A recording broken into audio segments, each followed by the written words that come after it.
neighbors. This is Music Festivals Podcast, the show that helps you get to know popular concert venues and music festivals before you go. I'm your host, Neighbor Nate, and I'm glad you're in the neighborhood.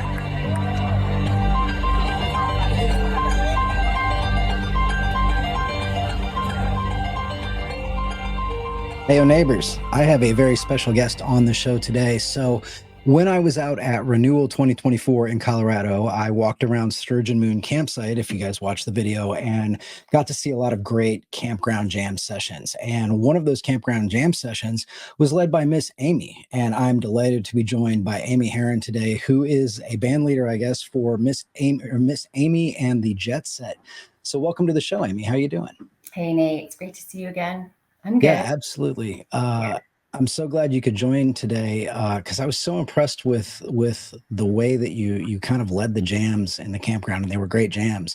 But I want to find out a little bit about your background too. So you are a musician. You're a great mandolin player. What else do you do?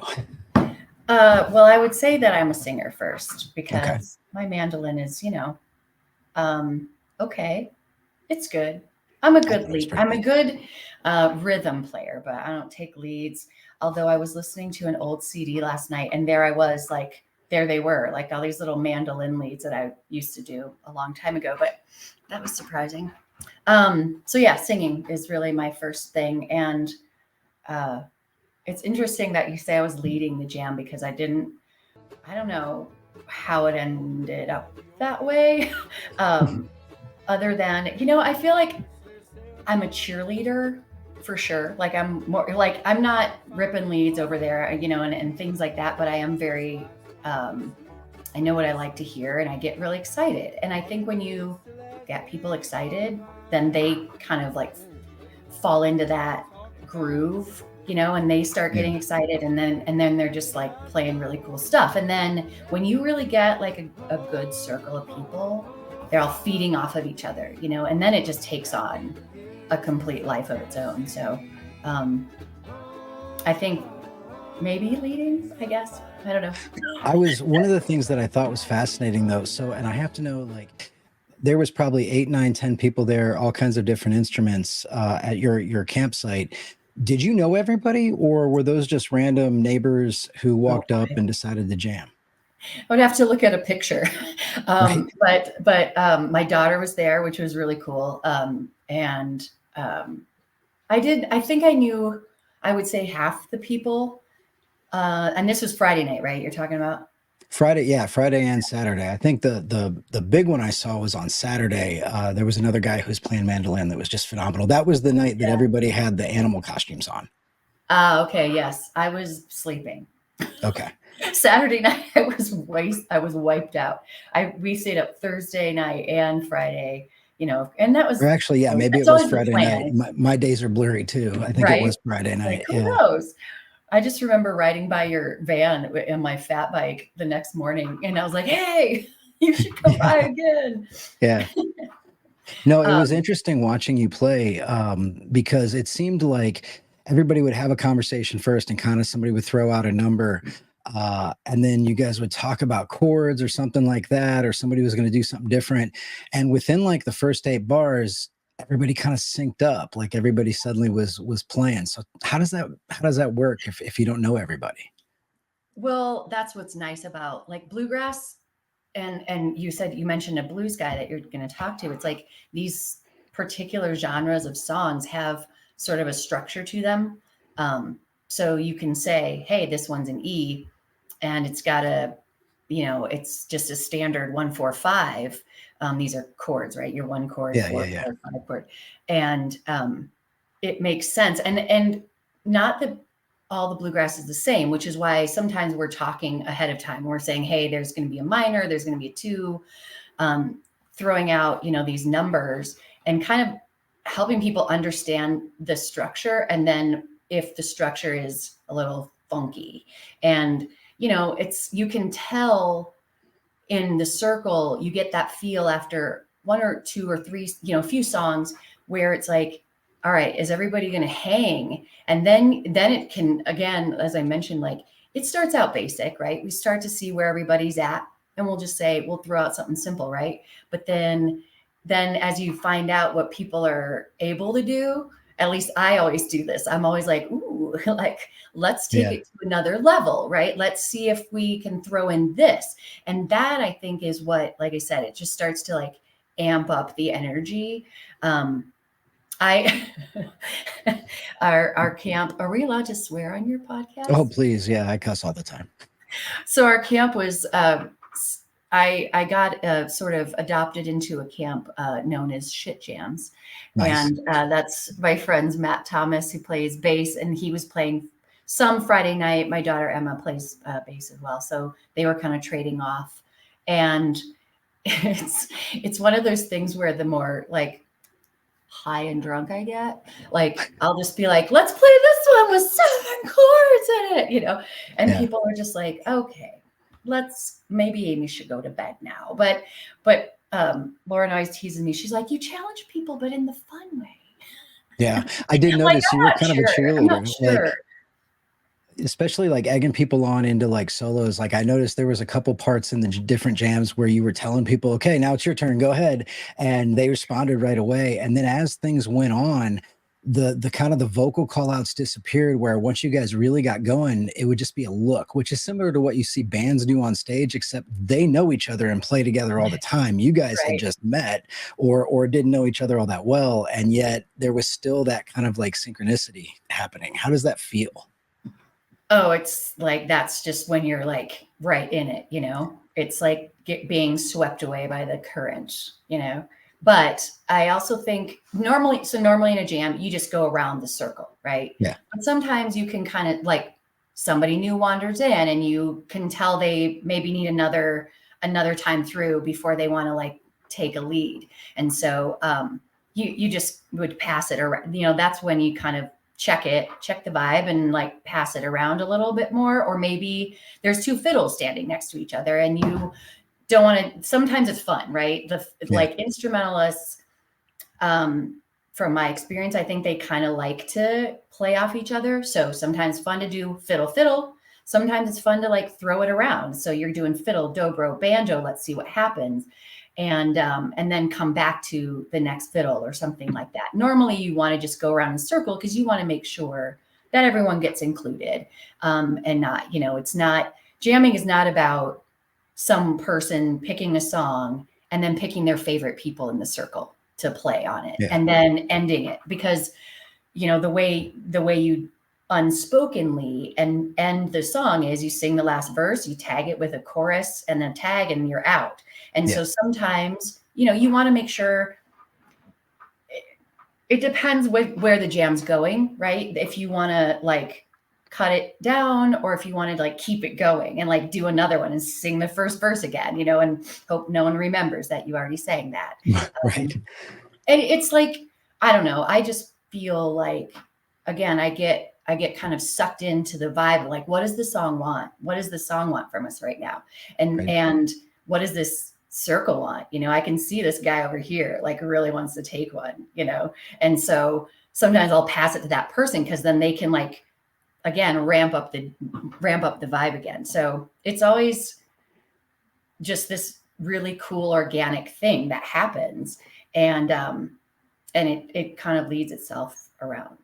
It's really incredible to watch it unfold too. Like as a spectator, you know, I'm sitting there holding the camera the whole time.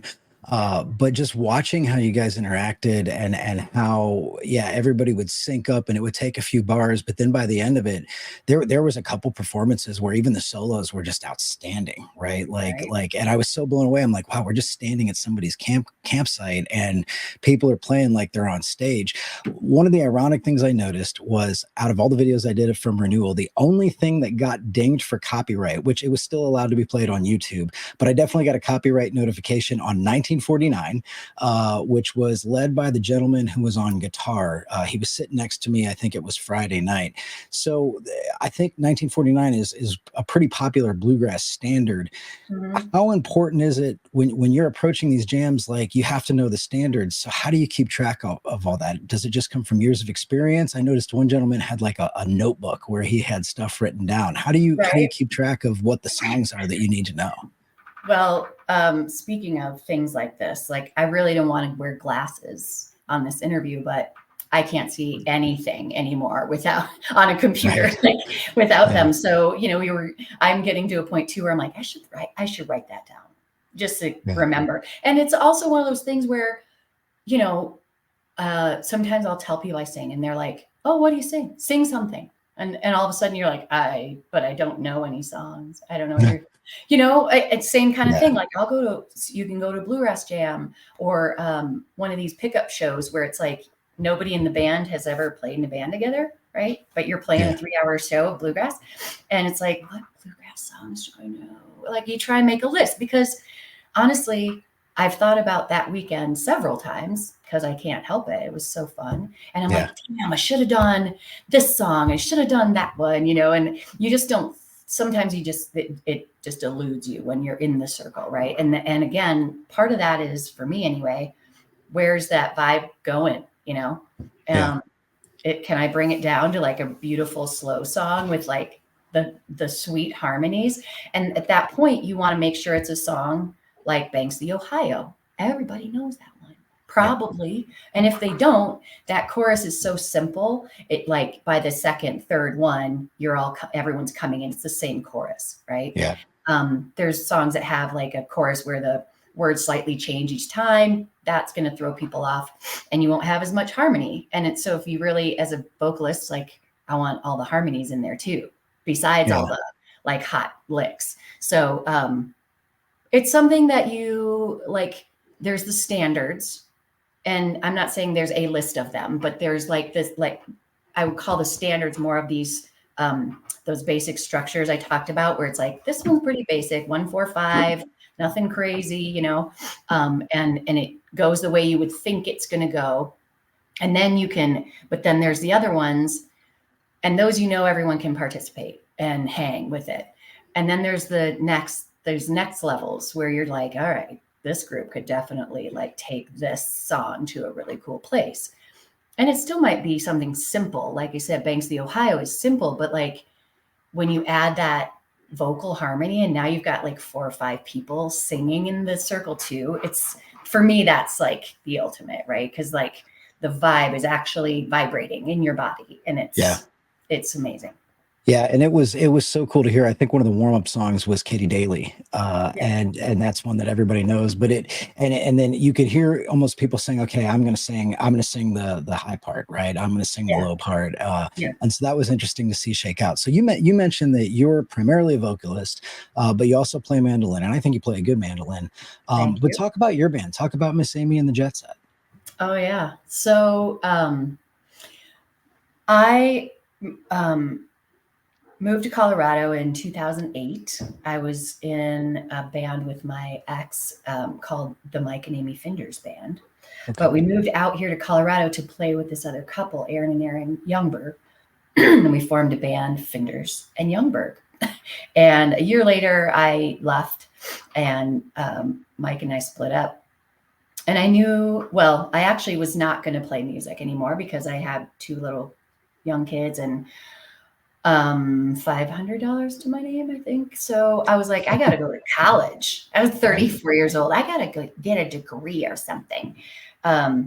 So I was putting the mandolin down and I went to school and got my bachelor's degree. But I have a good friend, his name's Jason Hicks, and he plays in a band called the Blue Canyon Boys.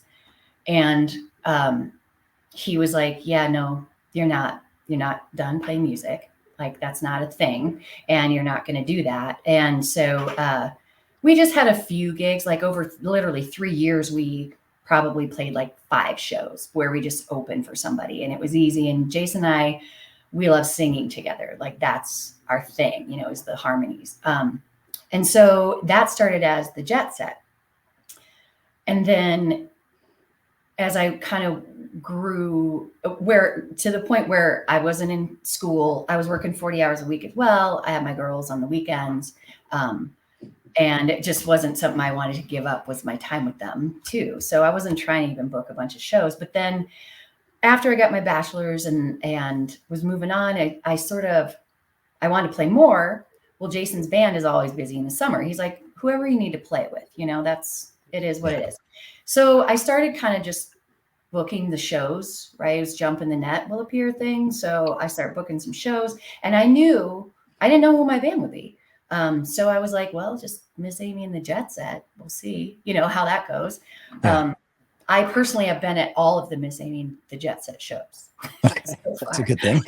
So it works out. But so it was this Lego band thing for years, and I would book the gig.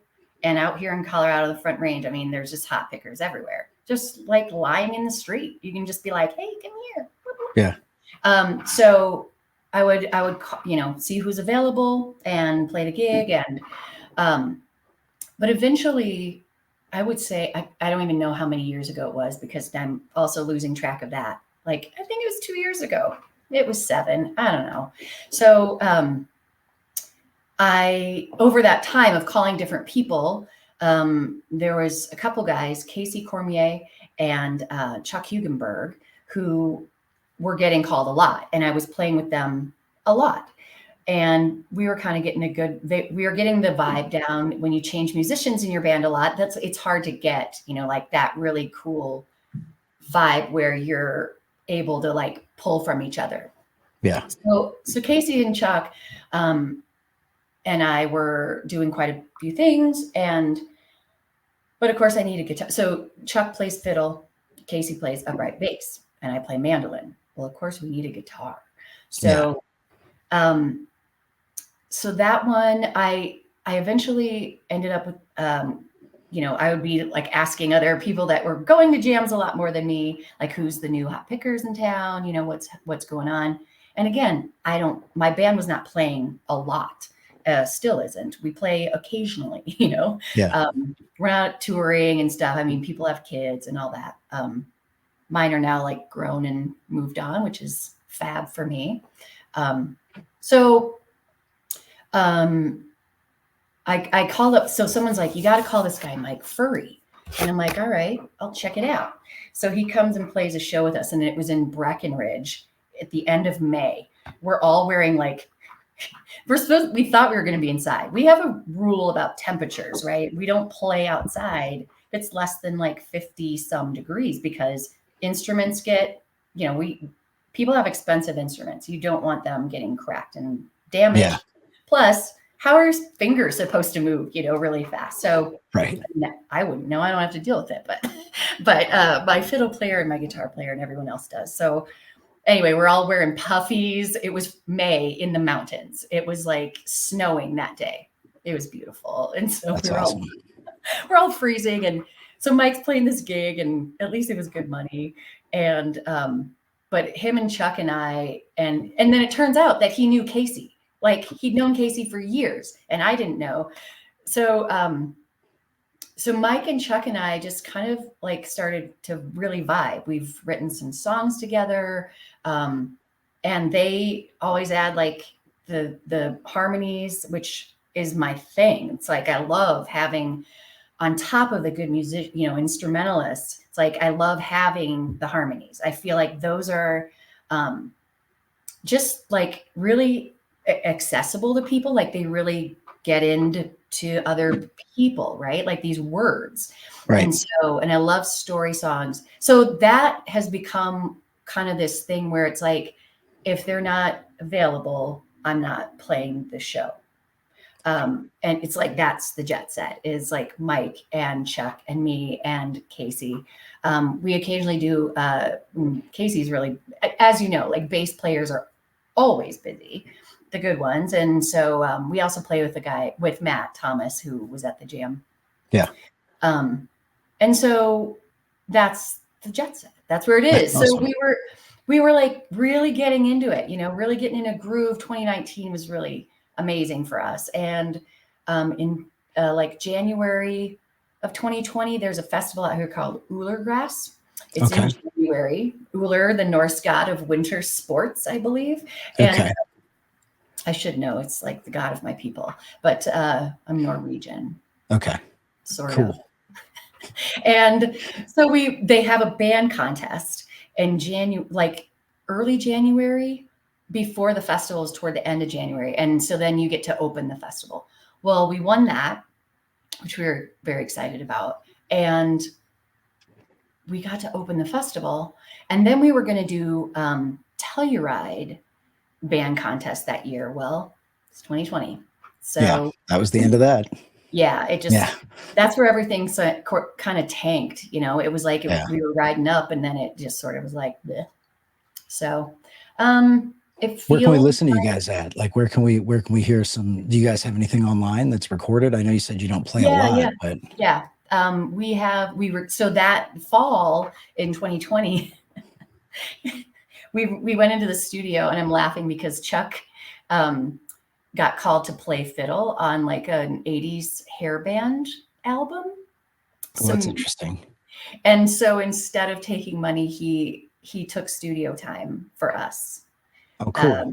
He's like, you guys don't want to know what I had to do. All right, don't tell us. It's fine. So we went in the studio that fall, and we had a song of one that I've been doing for a long time, the Tennessee Waltz.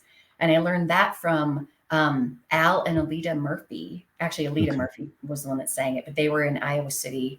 Al was a fiddle player that taught me everything I know about my mandolin playing, which is cheater chords. But also there's an amazing version by Eva Cassidy. And I sort of took some of that and what she did with the Tennessee Waltz, and then what I knew, and we recorded that one. I think it turned out like perfect. That's awesome. And then we also recorded one of Mike's songs, Mike Furry. He wrote Full Moon Night, which is a little bit of a collaboration. You know, he says, oh, we all wrote it together, but really we kind of just planted some seeds with him, and then he went up, wrote it, and came back, and we were like, oh, hell yeah. Like, this is the one, you know, this is the version. So, and I love working with Mike because, again, I'm not necessarily, I've written a couple songs. I wouldn't call myself a songwriter, but I definitely, and it's partly because I start to write a song, and there's just so many good songs out there already, right? Yeah. And I love taking a good song and like making it my own, because it's, you know, a song is out there, and the writer intended something for it. But it also lands on people their own way. Yeah. And that's what I try and take a song and do with it when I'm singing, singing someone else's song. And Mike's really cool about, like, since Mike Finders, who was my ex-husband, he's the first songwriter that I've really felt like I can collaborate with. And we really are able to create, like, we're able to create together without the ego, without the, these other things like coming into play. And it's really special.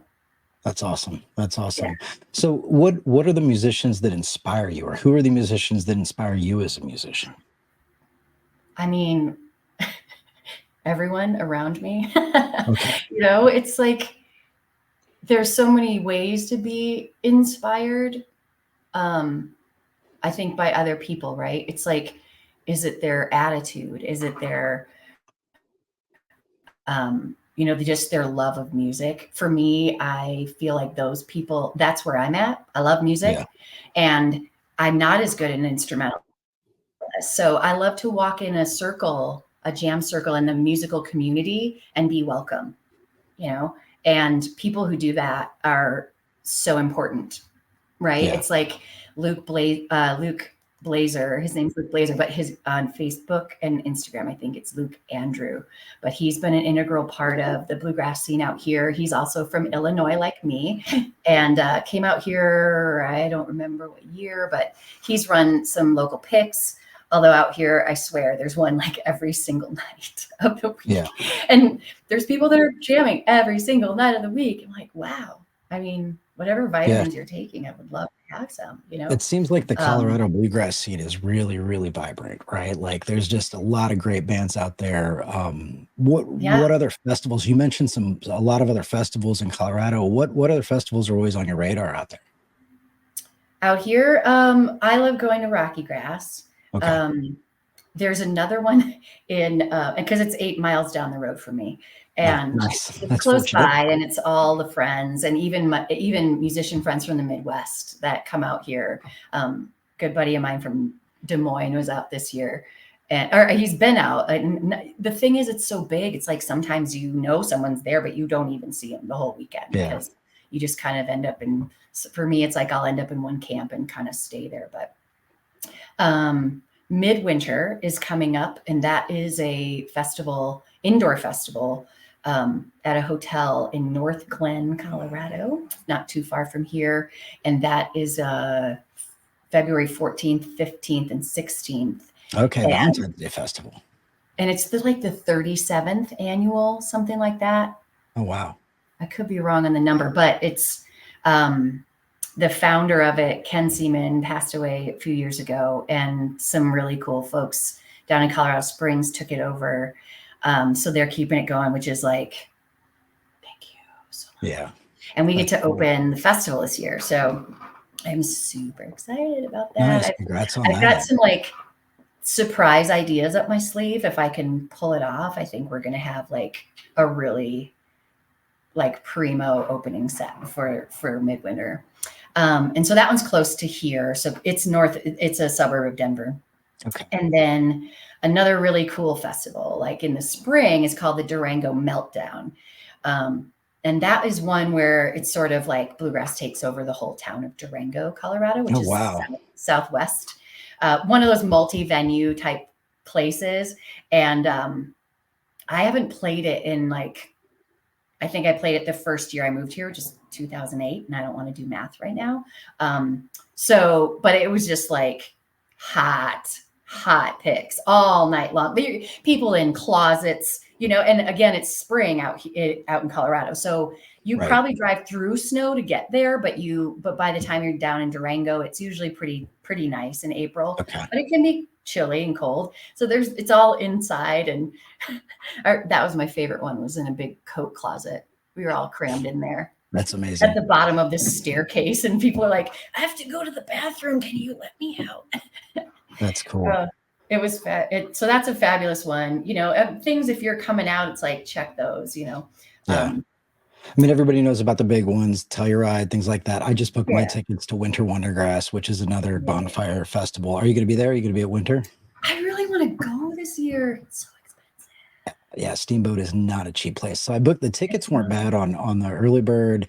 And, even like the flight wasn't bad if you book it, but then you got to get lodging out there. And that was very expensive. All right. Well, let's talk about that.